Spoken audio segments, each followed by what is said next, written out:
નમસ્કાર વિદ્યાર્થી મિત્રો. તો 12 સાયન્સમાં ચેપ્ટર 3 આપણે ભણી રહ્યા છીએ પ્રવાહ વિદ્યુત. આજે એનો 7મું સેશન છે. આજે આપણે એક ટોપિક લઈશું, અવરોધકતાનો તાપમાન પરનો આધાર અને સ્વાધ્યાયના કીડી જેવડા દાખલા છે. બરાબર, પછી આપણે મોટા દાખલા તરફ જઈશું. ચાલો, એક ટોપિક છે આજે અવરોધકતાનો તાપમાન પરનો આધાર, એટલે કે અવરોધકતા તાપમાન પર કઈ રીતે આધાર રાખે. બરાબર, ચલો પ્રશ્ન આવો પૂછાય, દ્રવ્યની અવરોધકતા તાપમાન પર કેવી રીતે આધાર રાખે છે, આ માટેનું આનુભવિક સૂત્ર લખો. હવે આનુભવિક સૂત્ર એવું લખ્યું છે, એટલે કે વૈજ્ઞાનિકોએ જે બધા જુદા જુદા દ્રવ્યો ઉપર જે કંઈ બધા પ્રયોગો કર્યા એને આધારે અનુભવથી કોઈ સૂત્ર મેળવેલું. મતલબ કે સૂત્ર જે છે એ કોઈ મેથેમેટિકલી કે કોઈ નિયમ કે એવું નથી, એક અનુભવ ઉપરથી આપેલું સૂત્ર છે. બરાબર, તો જો પહેલાં તો દ્રવ્યોની અવરોધકતા તાપમાન ઉપર આધાર રાખે છે. દ્રવ્યોની જે અવરોધકતા છે એ તાપમાન પર આધાર રાખે. આપણે આવું ભણી ગયા છીએ. દાખલા તરીકે ધાતુ પદાર્થો છે, તમને આગળ સમજાવ્યું હતું કે તાપમાન વધે એટલે અવરોધકતા વધે. બરાબર, જ્યારે અર્ધવાહકો છે, અર્ધવાહકો એનું તાપમાન વધે, અવરોધકતા ઘટે. તો આજે આપણે આની ચર્ચા ડિટેલમાં કરશું. બરાબર, પણ દ્રવ્યોની અવરોધકતા તાપમાન પર આધાર રાખે. જુદા જુદા દ્રવ્યોની અવરોધકતા તાપમાન ઉપર સમાન રીતે આધાર રાખતી નથી. બરાબર, જુદા જુદા દ્રવ્યો તમે લો તો એમની જે કંઈ અવરોધકતા છે એ તાપમાન ઉપર એક સરખી રીતે આધાર રાખતી નથી. દાખલા તરીકે આ જ દ્રવ્યો છે, ધાતુ પદાર્થો છે અને અર્ધવાહકો છે. બરાબર, એમાં પણ ધાતુ પદાર્થમાં પણ અલગ અલગ ધાતુઓ લઈએ તો એમની અવરોધકતા તાપમાન પર એક સરખી રીતે આધાર રાખતી નથી. ચલો, બહુ મોટો ન હોય તેવા તાપમાનના મર્યાદિત ગાળા માટે, મતલબ કે તાપમાનનો મર્યાદિત ગાળો છે, બહુ મોટો નહીં, તાપમાનનો ફેરફાર બહુ મોટો નહીં, ખૂબ નાનો એમ, ધાતુ સુવાહકની અવરોધકતા આશરે નીચે મુજબ આપી શકાય છે. સૂત્ર તમને આપ્યું છે, જે આનુભવિક સૂત્ર આપણે કીધું, ρ of T equal to ρ0 1 + alpha T - T0. તો આ સૂત્ર તમારે યાદ રાખવાનું છે. આનુભવિક સૂત્ર જે આપણે વાત કરી તે ρ ઓફ ટીને શું કહેવાય, તો કે ટી તાપમાને, ρ ઓફ ટી એટલે ટી તાપમાને અવરોધકતા. ρ0 એને કહેવામાં આવે સંદર્ભ તાપમાન. T0 એ અવરોધકતા, મતલબ કે આ T0 જે છે એને શું કહેવામાં આવે, સંદર્ભ તાપમાન. હવે સંદર્ભ તાપમાનમાં એવું છે, તમને એક દાખલા કે MCQમાં 0 ડિગ્રી સેલ્સિયસ દેખાય કે 27 ડિગ્રી સેલ્સિયસ દેખાય, જ્યારે પણ આ બે આંકડા દેખાય એટલે તમારે એને શું લઈ લેવાનું, સંદર્ભ. 0 કે 27માંથી કોઈ પણ આંકડા તમને MCQ કે દાખલામાં દેખાય તમારે એને સંદર્ભ લઈ લેવાનો. બરાબર, ચલો, આલ્ફાને કહેવામાં આવે અવરોધકતાનો તાપમાન ગુણાંક. જેનો SI એકમ લખવો હોય તો એ સીધી વાત છે કે અહીંયા બરાબર પરિમાણ સમાન એનો ઉપયોગ કરીએ તો અહીંયા એકને કોઈ એકમ નથી ને સરવાળો છે બંને વચ્ચેનો, મતલબ કે આનો એકમ છે પણ પરિમાણ રહિત હોવું જોઈએ. તો આ તાપમાન છે એનો એકમ જો કેલ્વિન હોય તો આલ્ફાનો એકમ શું થવો જોઈએ, કેલ્વિન ઇન્વર્સ, તો જ આ પરિમાણ રહિત થાય. એટલે આલ્ફાનો એકમ કેલ્વિન ઇન્વર્સ. અને જો તાપમાન છે એ જો સેલ્સિયસમાં હોય તો એકમ લખવામાં આવે બરાબર સેલ્સિયસ ડિગ્રી ઇન્વર્સ, કારણ કે ફેરફાર છે આ તાપમાનનો ફેરફાર. તમને ખ્યાલ જ છે આ ડિગ્રી સેલ્સિયસ અને સેલ્સિયસ ડિગ્રી. બરાબર, આ સંકેત તાપમાન દર્શાવવા માટે, જ્યારે આ સંકેત તાપમાનનો ફેરફાર દર્શાવવા માટે, ત્યાં તાપમાનનો ફેરફાર છે. બરાબર, તો સેલ્સિયસ ડિગ્રી ઇન્વર્સ આ રીતે દર્શાવવામાં આવે. ઓકે, તો ચલો, આ થઈ ગયું સૂત્ર. હવે આપણે વાત કરીએ ધાતુ પદાર્થ માટે. પહેલાં તો ધાતુ પદાર્થ માટે પ્રેક્ટિકલી એવું જોવા મળે છે કે આલ્ફાનું મૂલ્ય છે ને એ ધન હોય છે. ધાતુ પદાર્થ માટે આલ્ફા કેવો હોય છે, ધન. હવે જો આ ધાતુ પદાર્થ માટે તાપમાન તમે વધારો, બરાબર, આલ્ફા તો ધન છે, તો તાપમાન જેમ વધશે તેમ શું થાય, આ પદમાં વધારો થાય, અને વધારો થાય એટલે ρ ઓફ ટી કેવું થાય, વધે. અવરોધકતા કેવી થાય, વધે. અને અવરોધકતા વધે તો પછી R બરાબર ρL/A સૂત્ર પ્રમાણે જો અવરોધકતા વધે તો અવરોધ પણ વધે. બરાબર, તો ρ ઓફ ટી વિરુદ્ધ ટીનો આલેખ સુરેખા આવે છે. કેવો આવે છે આલેખ, સુરેખા. બરાબર, તો તમને અહીં આલેખ આપ્યો છે, તમને એમ થાય આ તો વક્ર છે, પણ ρ ઓફ ટી વિરુદ્ધ ટીનો આલેખ સુરેખા પણ કયા, તો કે તાપમાનનો નાનો ગાળો હોય છે ને એમાં, તાપમાનનો આ જે ઓછું તાપમાન છે એમાં લગભગ સુરેખ છે. પણ પછી મોટા તાપમાન તરફ જતા આલેખ કેવો બનવા માંડે છે? વક્ર. બરાબર. તો 0°C તાપમાન કરતાં ખૂબ નીચા તાપમાન આલેખ સૂર્યરેખ કરતાં જુદો પડે છે. 0°C કરતાં 0°C તાપમાન કરતું નીચું તાપમાન હોય આ આલેખ સૂર્યરેખ કરતાં કેવો પડે છે? જુદો. ખરેખર આલેખ સૂર્યરેખ આવો છે પણ સૂર્યરેખ જોવા મળતો નથી.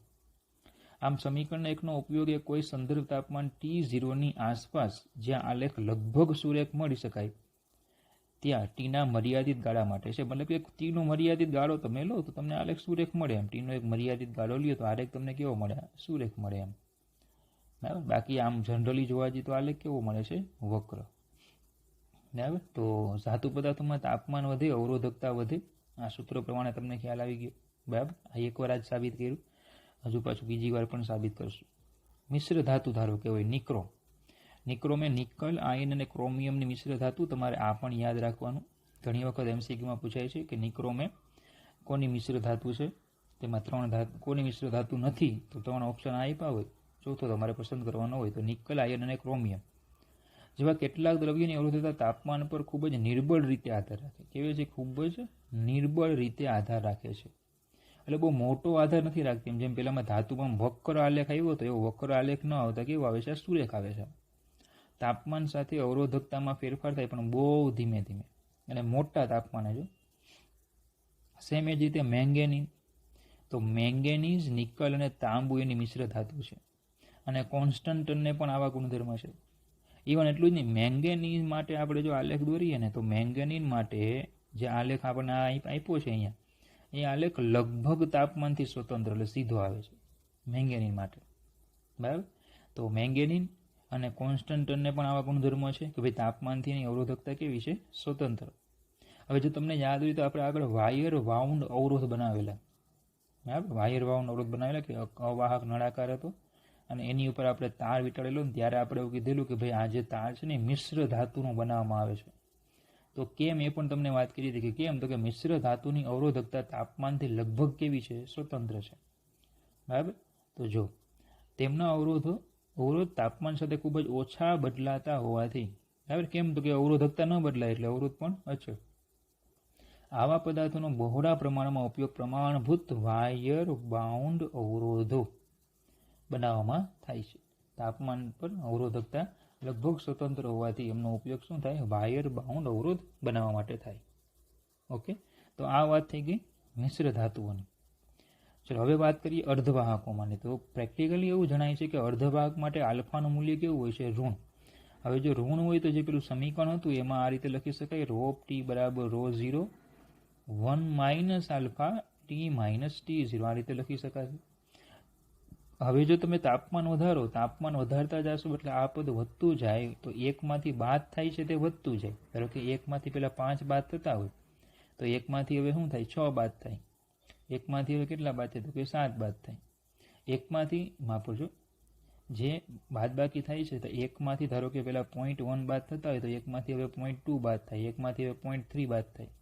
બરાબર. મતલબ કે આ 0.9, આ 0.8, આ 0.7. બરાબર. બાદ થતું પદ કેવું થાય? વધતું જાય. આલ્ફા છે ને ખૂબ નાનો હોય.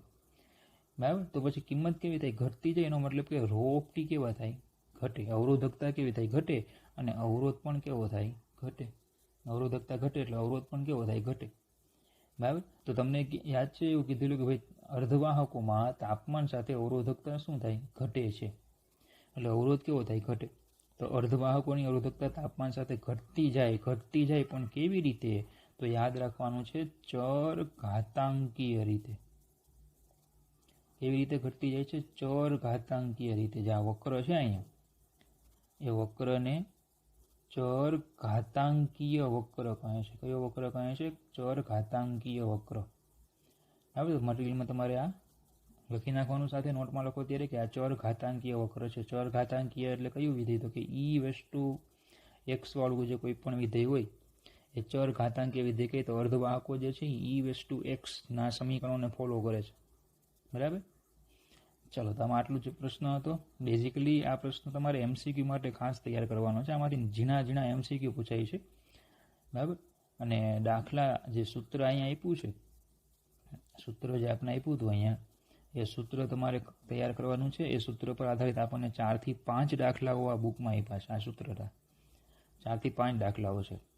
બરાબર.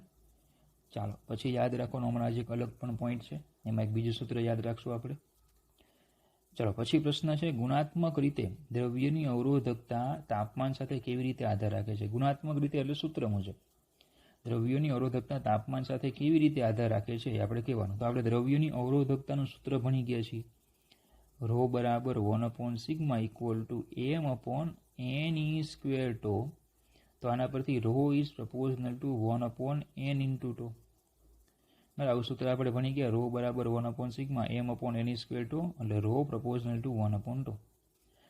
ચલો એનો મતલબ કે ρ એ એકમ કદ દીઠ મુક્ત ઇલેક્ટ્રોનની સંખ્યા n અને બે સંઘાત વચ્ચેના સરેરાશ સમય, જેને આપણે રિલેક્સેશન સમય કહેતા હતા, τ ના વ્યસ્ત પ્રમાણમાં ચલે છે. બરાબર. હવે સમજો કે ભાઈ ધારો કે કોઈ ટી તાપમાન છે. ટી તાપમાન ધારો કે કોઈ એક ઇલેક્ટ્રોન છે, એનો મેં માર્ગ અહીંયા બતાવ્યો કે ભાઈ આ રીતે તે અથડામણ કરતો કરતો ગતિ કરે છે. બરાબર. આ જે બે ક્રમિક અથડામણો વચ્ચેનો જે સરેરાશ સમય કહેતા એને આપણે રિલેક્સેશન સમય કીધેલો. બરાબર. આ જે અથડામણો વચ્ચેનો સરેરાશ સમય અને રિલેક્સેશન સમય આપણે કીધો. હવે હું તાપમાન વધારું તો ધાતુ પદાર્થમાં શું થશે? તો કે ઇલેક્ટ્રોનની અસ્તવ્યસ્ત ગતિ વધે અને પરિણામે અથડામણ પણ વધે.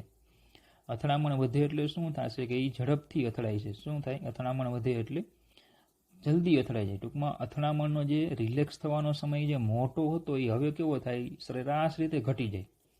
જે અથડામણનો સમય જે મોટા સમયો હતા એ સરેરાશ રીતે આખો સમય કેવો થાય? ઘટે ને પરિણામે એમનું સરેરાશ પણ કેવું થાય? ઘટી જાય. બરાબર.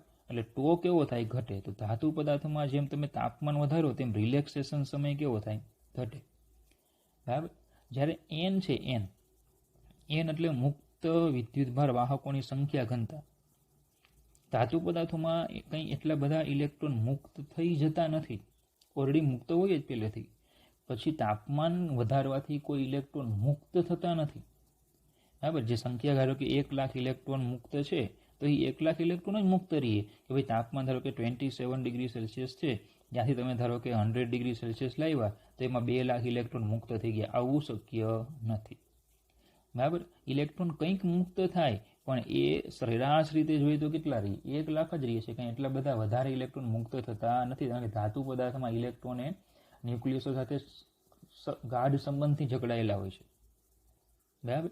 અને પરિણામે n ઉપર કોઈ વધારે અસર થતી નથી. તાપમાનની અસર સંખ્યા ઘનતા ઉપર થતી નથી. ખાલી અસર કોની ઉપર થાય છે? ટો ઉપર. અને ટો ઘટે છે. ટો ઘટે એટલે શું થશે?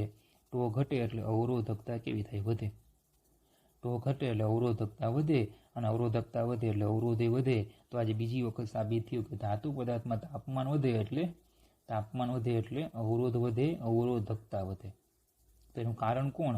આ રિલેક્સેશન સમય ઘટે તે. બરાબર. તો જો ધાતુ પદાર્થમાં જેમ તાપમાન વધારીએ તેમ પ્રવાહ માટેના જરૂરી વાહકો એવા ઇલેક્ટ્રોનની સરેરાશ ઝડપ વધતી જાય છે. પરિણામે અથડામણ થવાની આવૃત્તિ પણ વધે. એટલે કે અથડામણ થવાની સંખ્યા, આવૃત્તિ એટલે સંખ્યા, અથડામણ થવાની સંખ્યા પણ વધે.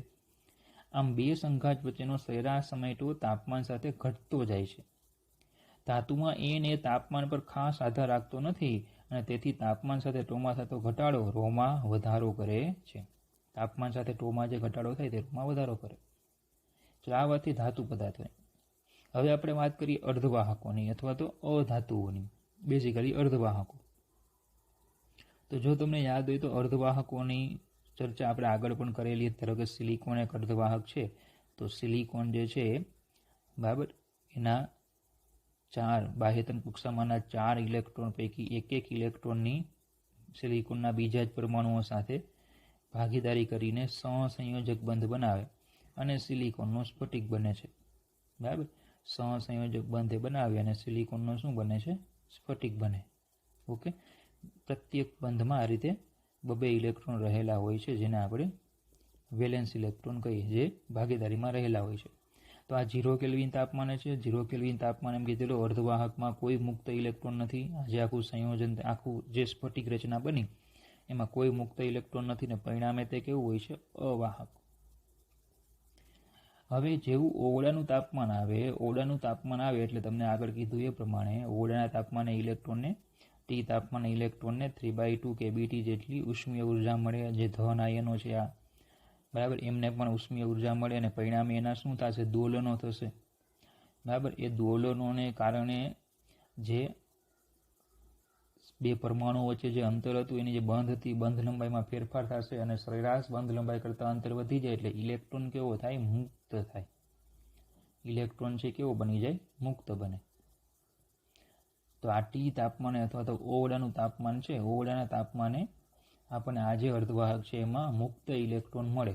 શું મળે આપણને? મુક્ત ઇલેક્ટ્રોન મળે. તો પહેલાં ઇલેક્ટ્રોન હતા નહીં, હવે ઇલેક્ટ્રોન આપણને મળ્યા. તો એનો મતલબ કે શું થશે? સંખ્યા ઘનતામાં વધારો થયો.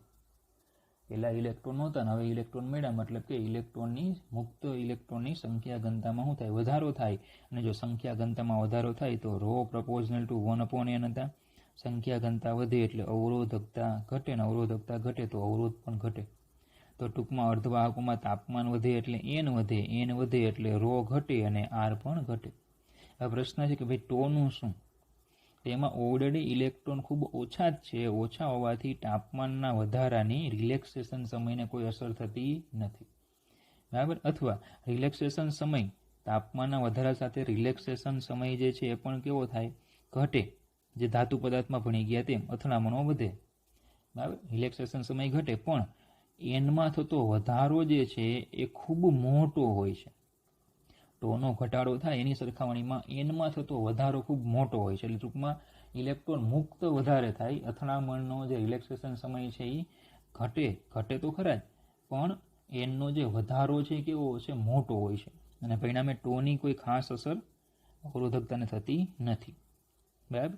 તો જો શું કીધું છે અહીંયા કે અર્ધવાહકો અને સુવાહકો માટે તાપમાન સાથે n વધે. તાપમાન સાથે n વધે. આ વધારો ટોમાં થતા કોઈ પણ ઘટાડાને ભરપાઈ કરવા કરતાં પણ વધુ હોવાથી, જો શું કીધું? ટોમાં થતા કોઈ પણ ઘટાડાને ભરપાઈ કરવા કરતાં પણ વધુ હોવાથી આવા દ્રવ્યો માટે તાપમાન સાથે રોમાં ઘટાડો થાય છે. તાપમાન સાથે રોમાં શું થાય છે? ઘટાડો થાય છે. તો આ બીજો પ્રશ્ન તમને 2 માર્કમાં પૂછી શકે કે ગુણાત્મક રીતે દ્રવ્યની અવરોધકતા તાપમાન પર કેવી રીતે આધાર રાખે છે, બરાબર. અને બીજું કે આ જો સૂત્ર તમને યાદ હોય ને તો આપણે જેની ગણતરીવાળી જે થિયરી હતી એમાં આ સૂત્ર મેળવેલું હતું ને તમને એમ કીધું કે આ પ્રશ્ન ઘણી બધી વખત પૂછી શકે, અલગ અલગ રીતે પૂછાય. તો અહીંયા એક આવી રીતે પણ તમને પરીક્ષામાં પ્રશ્ન પૂછી શકે ક્વેશ્ચન, જે એ જ થિયરી જે હતી જેની ગણતરીવાળો આ જ સૂત્ર સાબિત કરવાનો.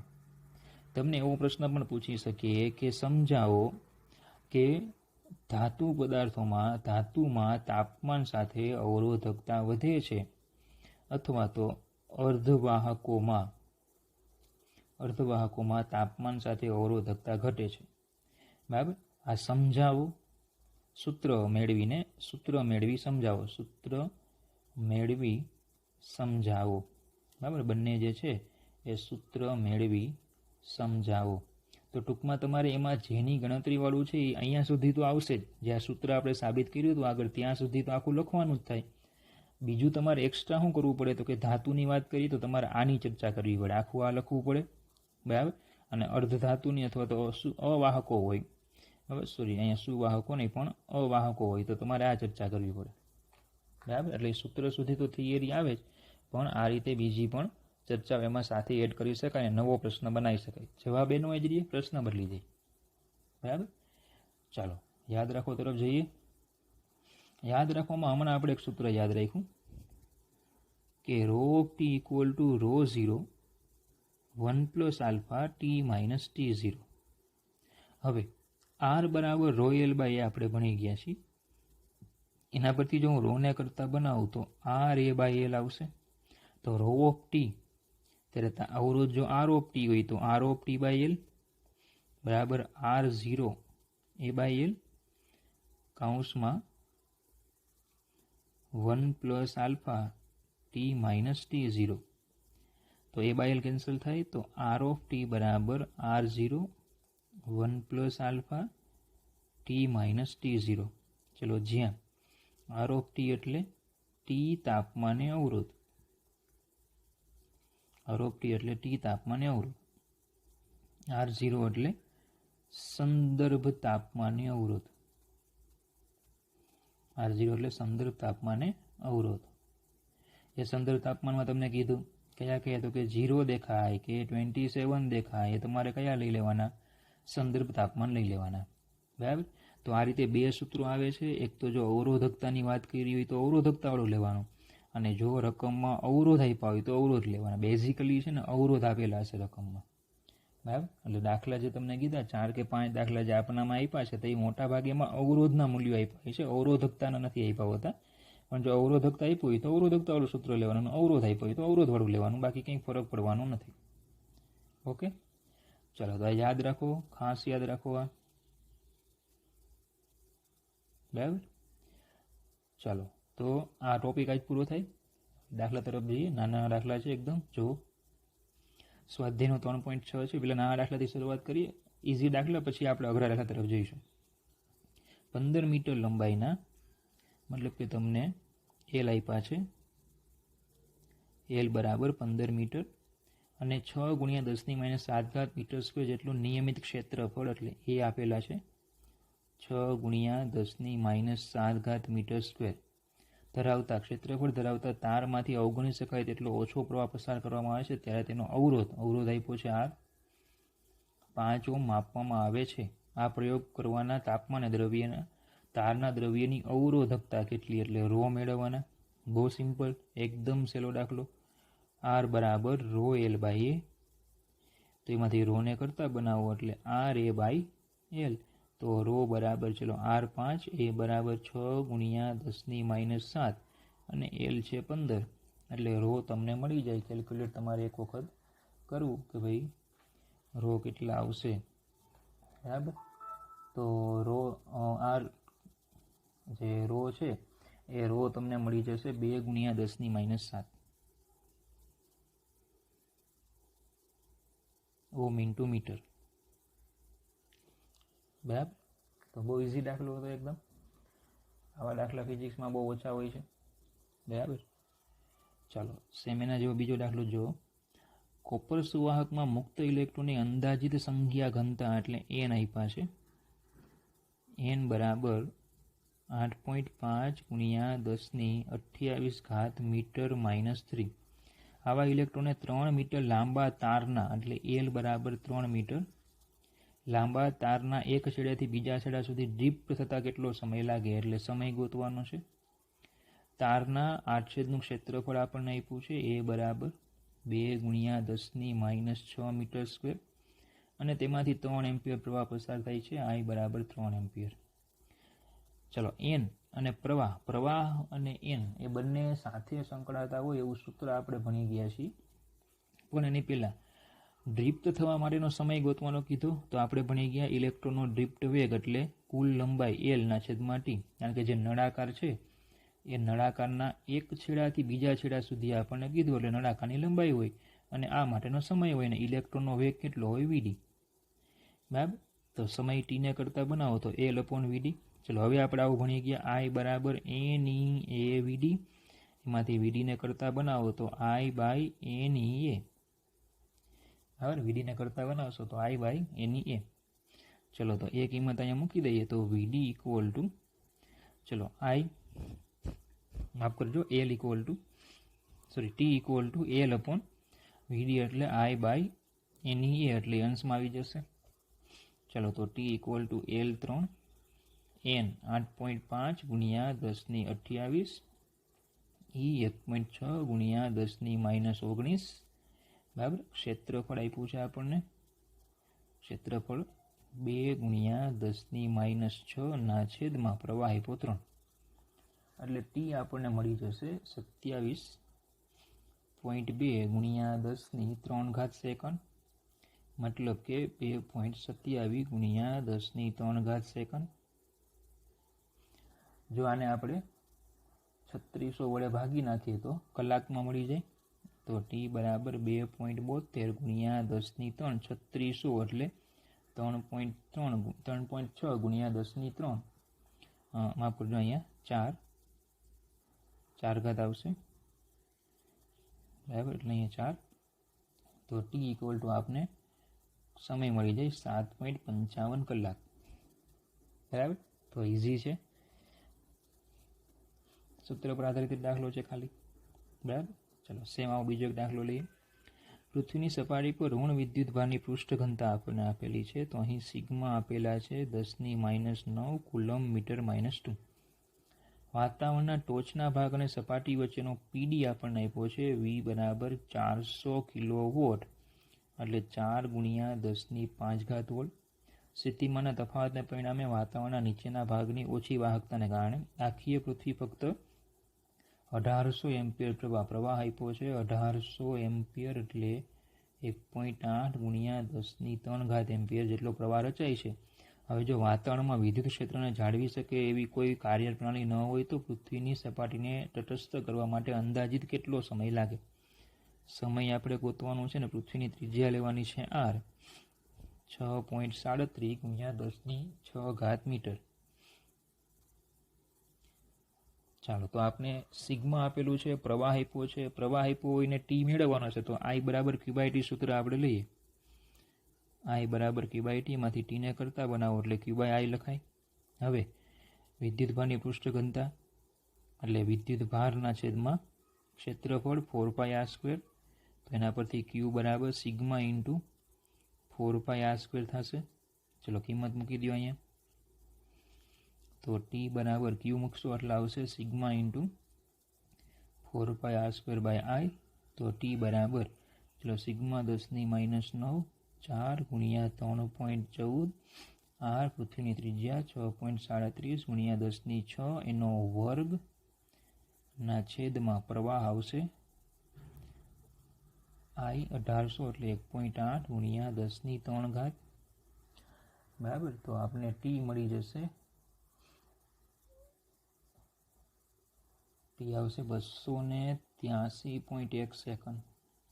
ચેક કરી લેવું, બરાબર. 10⁻⁹ 4 3.14 6.37 નો વર્ગ ને 10⁻12, ઓકે 283.1 સેકન્ડ. ઓકે, તો ચલો આટલે આજે લેક્ચરમાં આપણે આટલું જ રાખીશું, બરાબર. પણ આગળનો વિડીયો દાખલા પરનો વિડીયો છે, બરાબર. દાખલા કેટલાક આપણે ગણવાના છે, 4 થી 5 દાખલા એક સરખા છે, બરાબર. ચાલો, ઓકે, થેન્ક યુ.